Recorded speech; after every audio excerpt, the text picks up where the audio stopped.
The moment it happened, nobody in Wuru needed a map to understand the danger.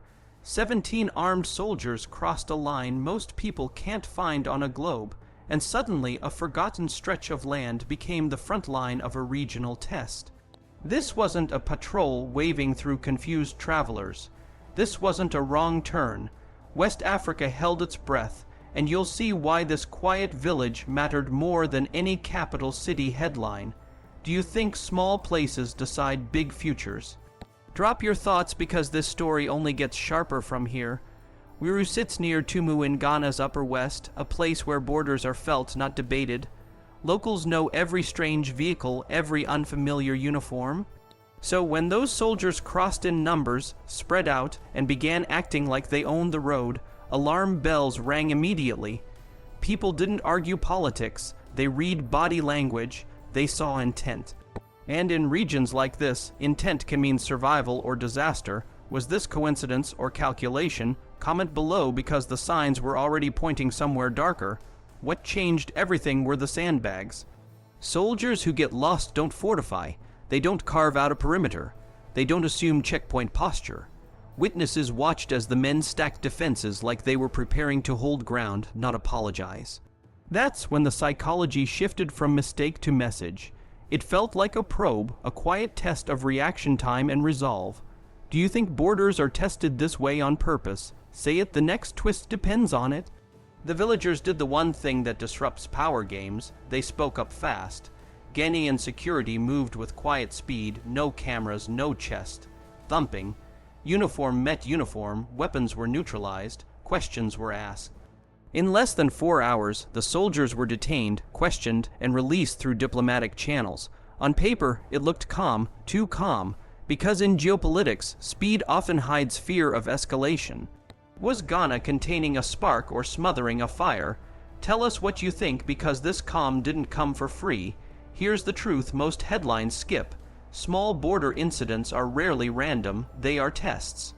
Tests of leadership, of temperament, of whether ego or restraint wins the moment. Ghana had a choice. Turn this into a public humiliation and force Burkina Faso to respond, or shut it down before pride hijacked policy. Ghana chose de-escalation, not weakness strategy. Do you believe restraint is strength in today's Africa? Comment now, the region is watching, because history shows what happens when restraint fails. In West Africa, minor incidents have spiraled into sanctions, closures, and years of mistrust.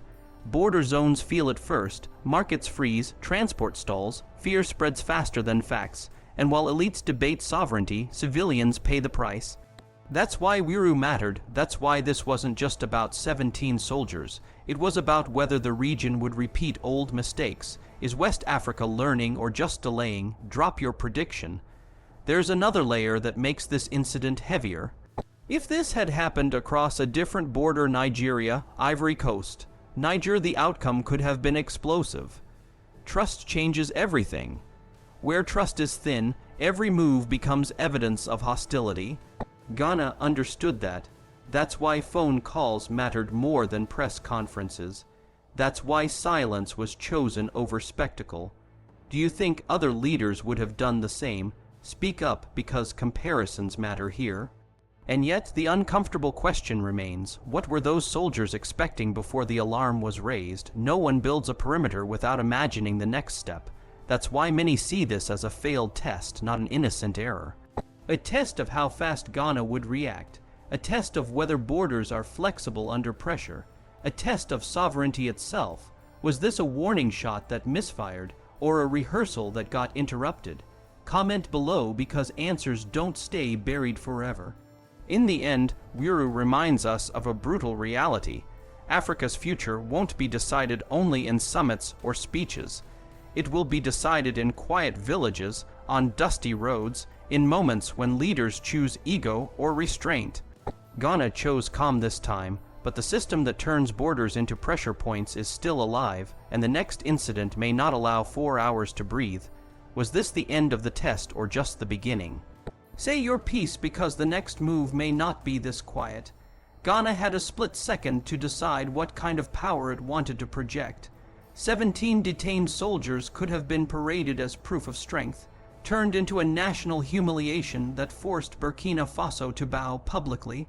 Instead, Ghana chose silence, no victory lap, no televised outrage, just quiet control.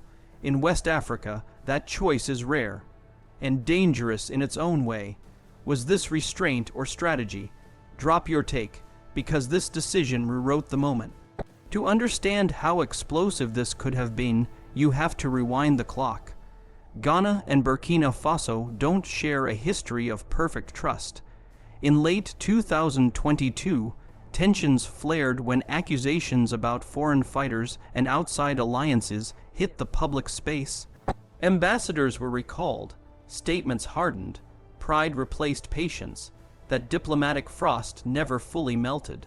So when those 17 soldiers crossed into Ghana and began acting like they owned the road, the past came rushing back. Do you think old wounds ever really close? Comment below. This context changes everything. That's what made Ghana's response so critical. In another era or under different leadership, this incident would have been framed as a provocation. A press conference, strong words about sovereignty, demands for apologies, and once cameras turn on, backing down becomes impossible. Ghana knew that, so instead of shouting, phones rang. Instead of speeches, commanders talked. Instead of humiliation, there was containment. Is quiet power more effective than loud dominance? Say it. Because this choice split opinion instantly. Here's where geopolitics gets uncomfortable. Public condemnation feels satisfying, but it traps everyone involved. Once Burkina Faso is publicly shamed, it has to respond, not because it wants conflict, but because pride demands it. That's how accidents become crises. Ghana stepped off that path. The soldiers were detained, questioned, and released in under 4 hours. Fast enough to prevent rumors from turning into rage. Was this speed confidence or fear of escalation? Drop your view, because the timeline matters. This wasn't weakness, it was discipline. True strength in geopolitics isn't about performing toughness, it's about controlling escalation. Ghana understood that a burning Sahel doesn't stop at borders. Instability spills into trade routes, migration flows, and security nightmares. Turning 17 soldiers into a symbol might have pleased a crowd for a day, but it could have cost the region for years.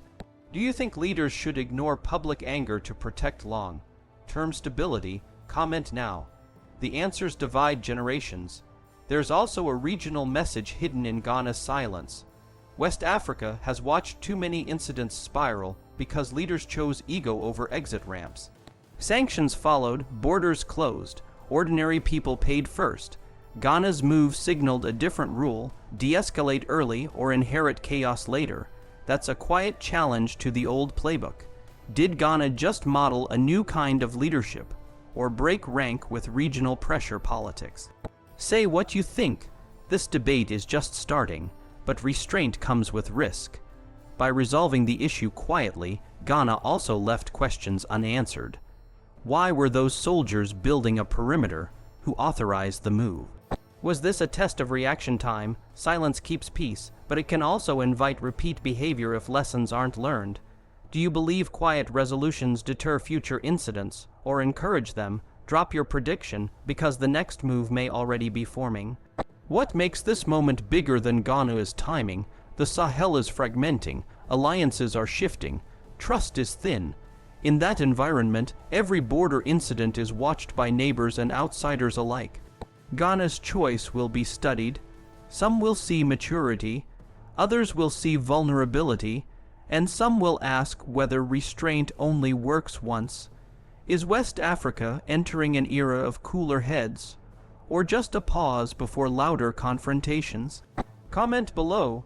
The region's future hangs on this question. In the end, Ghana chose stability over spectacle. It chose to stop a war before it even had a name, but history is unforgiving. If another incident happens, the pressure to perform toughness will be louder than ever. This decision raised the stakes for the next one. So here's the real cliffhanger. Did Ghana just set a new rule for West Africa? Or did it only delay the inevitable?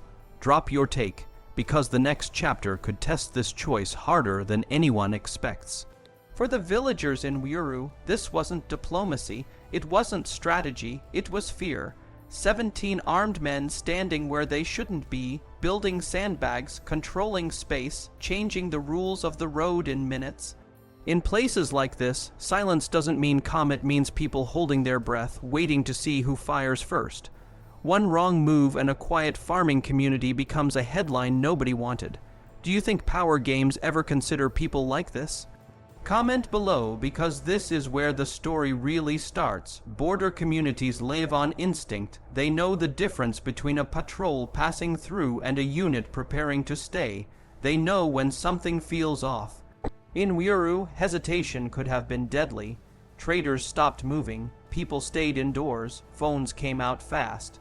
Because in these places, a single rumor can shut down an entire local economy in hours. Markets freeze before governments even react. Do you think outsiders understand how fast fear spreads here? Drop your take. This detail changes everything. What makes border zones dangerous isn't just guns, it's uncertainty. Nobody knows who authorized what. Nobody knows if reinforcements are coming. And when uniforms appear, civilians don't ask questions. They calculate survival. That's how daily life gets hijacked by geopolitics. A farmer doesn't care about diplomatic language. He cares if he can move his goods tomorrow. A mother doesn't care about statements. She cares if the road to school is safe. Who do you think pays first when tension rises? Say it, because the answer is obvious. This is where elite power games become personal. Sanctions are announced in clean offices with clean language. But the shock hits dirty roads and crowded markets. Fuel prices creep up, transport slows down, food costs spike. Border tension doesn't stay at the border. It leaks into kitchens, and it always hits civilians before leaders feel anything. Is it fair that ordinary people carry the weight of decisions they never made? Comment now. This question exposes the system. In regions like West Africa, borders are not just lines on a map, they're lifelines. Families leave on both sides, trade moves back and forth daily. When fear enters that space, movement stops, and stopping movement is economic suffocation. One incident, even one that lasts hours, can ripple for weeks. Traders lose trust, drivers reroute, prices adjust upward just in case. Do you think instability ever really disappears once it's introduced? Drop your thoughts, because history answers loudly. This is why pressure politics are so dangerous. They assume control without consequence. But every test of authority leaves scars on communities that didn't sign up for confrontation. When soldiers cross borders and posture, civilians read it as a message: your safety is negotiable. That message doesn't disappear when the soldiers leave, it lingers. It changes behavior. Is intimidation ever temporary for the people living under it? Say it, this is the hidden cost. The irony is brutal. Leaders talk about sovereignty, security, and order, but the first casualties are trust and normal life. A shopkeeper closes early. A truck driver delays a trip. A family postpones travel. These aren't headlines, but they're real. And when these disruptions stack up across regions, they don't just hurt villages, they shake national economies. Do you think global powers factor this into their calculations? Comment below, because the silence is telling. What happened in Wuru ended quietly, but the lesson didn't. Border tensions are pressure points by design. They test reactions, they measure restraint, and they always use civilians as the measuring stick. If things escalate, it's not the officials who lose sleep first. It's the people who live where lines blur and authority feels distant. Who should be protected first in moments like this, states or citizens? Drop your answer. This debate matters because here's the uncomfortable truth. If this had escalated, the price wouldn't have been paid in conference rooms. It would have been paid in markets, on roads, and in homes with empty shelves. Borders may look abstract on maps, but for people in Wuru, they're where survival meets politics, and that's why these moments matter more than speeches ever will. If this had gone wrong, who would have paid the price first? Say it in the comments, because the answer tells you everything about how power really works. Soldiers don't build sandbag positions by accident, and everyone in West Africa knows it. Sandbags mean intent. They mean preparation. They mean someone, somewhere, wanted to see what would happen next. In Wuru, that quiet move spoke louder than any press conference. It wasn't just about security. It was a signal thrown into the region to see who would panic, who would posture, and who would stay calm. Was this coincidence or calculation? Drop your take, because this is where the real test began. What no one admitted out loud was that Wuru wasn't an incident, it was a probe, a silent question aimed at regional trust. Ghana had a choice: react loudly and turn tension into spectacle, or respond quietly and contain the blast radius. In West Africa, reactions shape reputations. One misstep can turn a border into a battlefield overnight. You'll see why restraint suddenly became the loudest message in the room. Did Ghana read the moment correctly? Comment now. The stakes were higher than they looked. Compare this to Nigeria and Niger, where hesitation turned into threats, and threats turned into open hostility. Or Burkina and Nigeria, where mistrust hardened faster than diplomacy could catch up. In those cases, leaders chose megaphones instead of phone calls, and escalation followed like clockwork. Wuru went the opposite direction. Silence instead of statements, backchannels instead of bravado. Is this evolution? Or just fear of another regional fire? Say it below. Because history is watching closely, this is how power is tested now. Not with tanks rolling in, but with small, deniable moves that force reactions. A few soldiers, a temporary position, enough ambiguity to provoke, not enough to justify war. These are pressure tests, and West Africa is full of them right now. Each one asks the same question: who do we trust and who are we ready to fight? Who do you think passed this test, and who failed quietly? Drop your answer. This changes alliances. Behind the scenes, phones mattered more than uniforms. Leaders didn't rush to microphones, they reached for each other.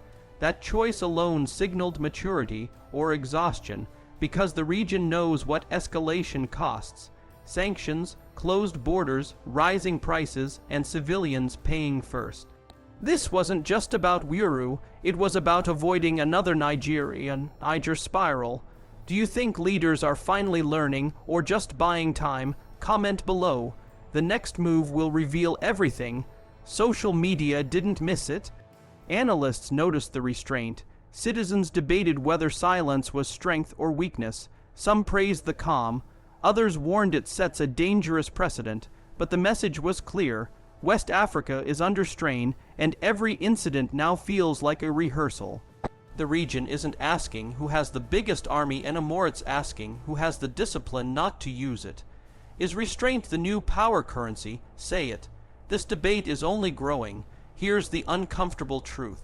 Force no longer guarantees relevance. Escalation no longer earns respect. In this new era, survival depends on who can control outcomes without triggering chaos. Ghana's response signaled a shift, one that puts patience over pride. But patience can look like weakness to the wrong audience. Do you think this approach deters future tests, or invites them? Drop your prediction, because the next probe may already be planned. Wuru ended quietly, but quiet doesn't mean finished. Tests like this don't disappear, they evolve. Each one gathers data, each one maps reactions, and each one inches the region toward a new balance, or a breaking point. West Africa is entering an era where restraint, not force, decides who leads and who gets isolated. Was Wuru the end of a crisis or rehearsal for the next one? Comment now, because this story isn't finished.